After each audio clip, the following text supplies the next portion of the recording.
2,000 years ago, Jesus left this earth, and since then, every generation of Christians have believed that Christ would return during their lifetime. Well, they were all wrong, and we may be as well. Christ's return has been anticipated for millennia, but there's one key event Christians everywhere are eager to understand: the Rapture. The time where all Christians will be taken up into the clouds to meet Christ. The thing is, Christians fight about this all the time, because there's 3 different ways to interpret what the Bible says about the rapture, and today we're covering all 3. But there's something interesting I discovered while researching this topic. Unlike other concepts with multiple theories, the 3 theories of the rapture all have impressive biblical support, and are all held by genuine Christians across the globe. This means that you have the fun job of deciding for yourself which one sounds the most reasonable. I'll tell you my view at the end and explain how we may actually be misunderstanding the very concept of the rapture altogether. The rapture as an event is inseparable from Jesus' second coming. But in order to understand the second coming of Christ, we've got to look at the first coming. You're not going to believe this, but it turns out that one prophecy in one tiny book of the Old Testament contains enough information to predict the exact year that Christ would be crucified, written hundreds of years before he was even born. It's concerning Daniel. He receives a vision while living in Babylon. The angel Gabriel, who you might recognize from another significant story, tells Daniel this fascinating prophecy. I mean, take a look at this thing. Pause the video if you have to. Finish transgression, atone for wickedness, lasting righteousness, anointed one? So many big words here. What do they all mean? Well, Daniel was just told by Gabriel the exact time the Messiah would come to save the world. 70 weeks wait doesn't seem so bad though. It's just a bit over a year. But historically, we know that didn't happen. In fact, Jesus was over 400 years late. So what's going on here? If you've got a Bible nearby, I want you to grab it. Turn to Daniel 9, and in verse 24, it actually says the word 77s instead of weeks. By doing a test I'll show you in a minute, we can confirm that the term 7 actually means 7 years. Time to pull your calculators out, because every time the word 7 or week is written next to another number, we multiply the 2 numbers together to get our total. In this example, we multiply 70 by 7 to get our total of 490 years. This is starting to get interesting. These 70 weeks are later split into a period of 7 weeks and 62 weeks, with 1 week missing. 7 weeks, or 49 years, to rebuild the temple, and 62 weeks, or 434 years, until the coming and killing of Jesus the Anointed One. As for the missing 7 years, well, that may potentially, hypothetically, be very important later on. Well, we've got real numbers here, real time periods. So why don't we test to see if this is how it actually happened, and finally dive into this mysterious missing week. In John's Gospel, Jesus is confronted by Jews who claimed the temple took 46 years to build, pretty close to the 49 years from Daniel's prophecy, but it's 3 years short. Well, believe it or not, those 3 years are tallied in Ezra 4, where we find out that the rebuilding of the temple in Jerusalem was actually delayed for legal reasons, a period of time which, according to the biblical dates, was about 3 years in length. So all in all, it took 49 years to build the temple. The prophecy states that from the decree to rebuild Jerusalem, there would be 77s minus that mysterious one. So really, it's 69 sevens, which equates to 483 years. A Persian ruler by the name of Artaxerxes, cool name, made this exact decree on March 4th, 444 BC. If a year contains 360 days, 30 days for 12 months, that's 173,880 days. If you count the days forward from the decree, you land at the exact date of Jesus' triumphal entry, where he publicly revealed he was the Messiah. The Old Testament had Christ's first coming predicted down to the day, but what does that have to do with his second coming?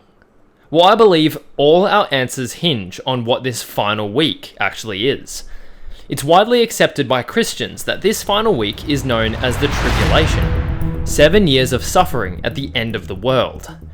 But there's a problem with a specific event said to occur during this time of testing: the rapture. The rapture is a belief that Jesus will call believers into the sky to receive our glorified bodies and reunite with him. Sounds pretty cool, right? But what you find is that not all Christians agree with each other about when this will happen. There are three main views, and unlike most topics, I believe all three views are convincing and have strong biblical evidence. My plan is to lay them out for you to decide for yourself which one makes the most sense. One idea is that the rapture happens before the tribulation, meaning that us Christians won't experience the 7 years of hell on earth at all. Jesus warns that the day of his return will be unexpected and will close like a trap on those not expecting him. He goes on to say that we should pray that we may be able to escape all that is about to happen. In Revelation, Jesus instructs John to write to the church in Philadelphia, not Philadelphia in the US, saying that he will keep them from the hour of trial which shall come upon the whole world. How nice of him. Peter even makes a claim that God protects his people through the trials of Judgment Day by referencing Genesis, where God delivered Lot out of Sodom before he sent the fire and brimstone. Lot was a righteous man, although his wife became the salt of the earth. Lastly, Revelation 19 describes the dinner celebrating the marriage between the Lamb and the church. That's us. Saints in white linen are in attendance, and these saints later join Jesus in his conquest of the Antichrist's army. One could argue that these are raptured individuals who have just been married to Christ and now go on a campaign of conquest with him. It's hard to see how the church could be present during some of the horrendous judgments issued by Christ in Revelation 6. That, coupled with the fact that the previous two chapters see all the believers worshipping God in heaven, makes a convincing argument that we'll be taken out of the world to be with God in heaven before the tribulation hits. Hi, this is Future Bible Animations here. We wrote this script about a week ago, and since then I've had a very insightful conversation that actually made me shift my position from one view to another in literally 15 minutes. In that conversation, we dove into passages that I hadn't covered in the original script, so the part you're about to watch is new, and if you want to hear why I changed my mind, I discussed what happened at the end. One of the strongest verses for the pre-trib argument is the following. 2 Thessalonians gives us one of the most detailed explanations of the Antichrist in the whole Bible, but there's one verse that sticks out.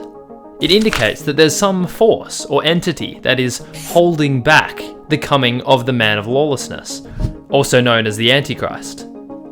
It also suggests that the Antichrist can't come until that entity is taken out of the way. The pre-tribulation view believes that the church is that entity, and once removed via the rapture, the Antichrist's rule will begin. This view also has its weaknesses though. Remember how Peter referenced Sodom and Gomorrah being an example of God rescuing his people, or Lot, from its judgment? Well, I actually, very recently in fact, have reason to believe that God will protect us from his judgment, just not in the way that we're expecting. I'm sorry for being cryptic, but I need to explain the three views first before I can share this conversation I had, as excited as I am to get into it. The Thessalonians verse also isn't explicit about what the entity is. We can assume it's the church, but others have argued that it's the hand of God itself, or perhaps an individual human. To conclude it's the church is reading something into the verse that just isn't there. The pre-trib view has some fascinating points, but things start to get really interesting when we look at the next view. The mid-tribulation rapture position cuts the 7 years in half. In Daniel, the fourth beast, who is the Antichrist as outlined in Revelation, will have the saints delivered into his hands for a time, times, and half a time, which is a period of 3.5 years. Trust me, and far more qualified biblical scholars on this point. A hugely significant end times event lines up perfectly with this timeline, but I'll cover that in a minute. Firstly, it seems pretty clear that the term saints refers to God's people. Daniel 12 expands on this idea further, saying that in the time of great distress, it will be a time, times, and half a time, when the power of the holy people has been broken, that the resurrection will occur and will receive heavenly bodies. In other words, we'll receive glorified bodies just in time for the second half of the tribulation, the really painful half. Remember that significant event I mentioned earlier? Well, there's a pair of fascinating characters called the two witnesses, which might be another video in and of itself. These witnesses perform miracles and prophesy for 1,260 days, which happens to equate to 3.5 years. When they finish this period of testimony, the Antichrist will kill them, and 3.5 days later, God will resurrect them from the dead. This theory suggests they won't be the only ones, as this coincides with the resurrection that will occur regarding all of God's saints. So the second view sees the 7-year tribulation in two parts. The first 3.5 years sees the rise of the Antichrist and the ministry of the two witnesses, and the second half sees the tribulation events unfold as recorded in Revelation 6, initiated by an act of defiance by the Antichrist, the killing of the two witnesses, and the rapture of the church. But that's not the whole story. We still have one final and, frankly, scary view to look at. The post-tribulation view. This is perhaps the most uncomfortable view, where instead of Christians having a break from the world in heaven for a time, it's believed that Jesus will come once, and will meet us in the air after all of the end times tribulation has occurred. So we have to suffer, which is a bit scary. If this is really the case, can we say that God truly loves us if he wants to put us through all that? Some of the things mentioned in Revelation are absolutely horrifying. How could God allow this to happen to his chosen people? But what if we've understood this part wrong? Romans 5 says that tribulations produce character, and I don't know about you, but I want to have a lot of that when Jesus comes for me. The Bible also says God is a God who comforts us in our troubles and turns all situations for good.